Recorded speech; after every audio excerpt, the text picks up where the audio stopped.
الحمد لله نحمده ونستعينه ونستغفره ونؤمن به ونتوكل عليه ونعوذ بالله من شرور أنفسنا ومن سيئات أعمالنا من يهدي الله فلا مضل له ومن يضلل فلا هادي له ونشهد أن لا إله إلا الله وحده لا شريك له ونشهد أن سيدنا ومولانا محمدا عبده ورسوله صلى الله تعالى عليه وعلى آله وأصحابه أجمعين أما بعد قال الله تبارك وتعالى في كلامه المجيد أعوذ بالله من الشيطان الرجيم بسم الله الرحمن الرحيم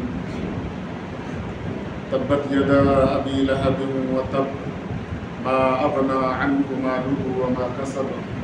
سيصلى نارا ذات لهب وامرأته حمالة الحطب في جيدها حبل من مسد صدق الله العظيم وصدق رسوله النبي الكريم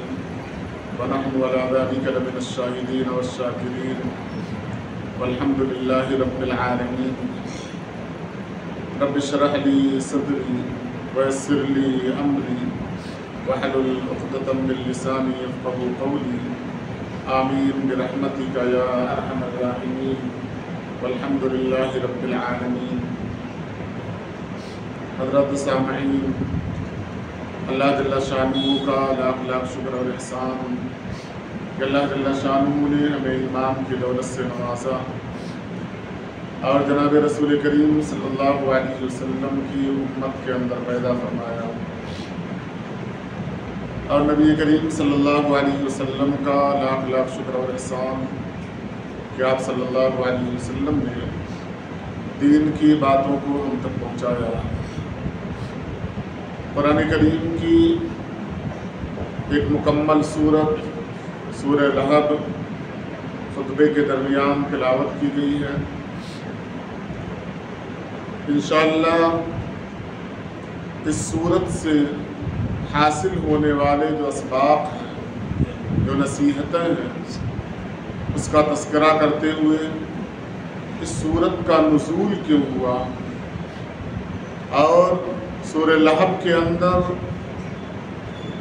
اللہ تبارک و تعالی نے کن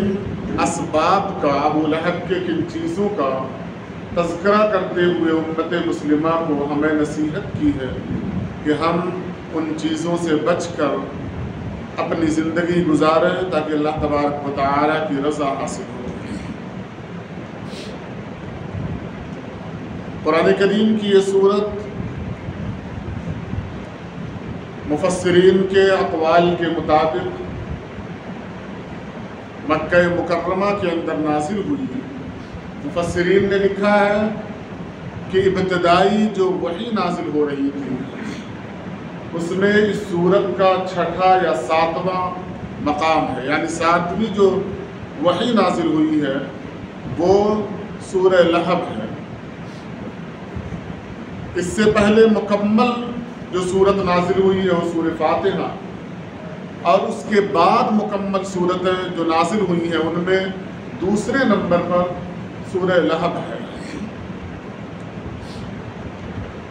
علماء مفسرین نے لکھا ہے آپ صلی اللہ علیہ وسلم کے اوپر جب وحی کا نزول ہونا شروع ہوا، اللہ تبارک و تعالی نے آپ پر جبرائیل امین کو بھیج کر باقاعدہ طور پر آپ کو رسول بنایا، نبی بنایا۔ غار حرا کے اندر قرآن کریم کی سورہ علق کی 5 آیتیں نازل ہوئی اور اس نزول کے بعد 3 سال تک وحی کا سلسلہ رکا رہا۔ اللہ کے نبی صلی اللہ علیہ وسلم اپنے اعتبار سے کچھ لوگوں کو تبلیغ کر رہے تھے، دین کی دعوت دے رہے تھے، بتا رہے تھے۔ یہ جو تبلیغ کا سلسلہ چل رہا تھا وہ چھپ چھپا کر چل رہا تھا۔ 3 سال کے بعد اللہ تبارک و تعالی نے قرآن کریم کی وہ آیت نازل کی، وَأَنذِرْ عَشِيرَتَكَ الْأَقْرَبِينَ، کہ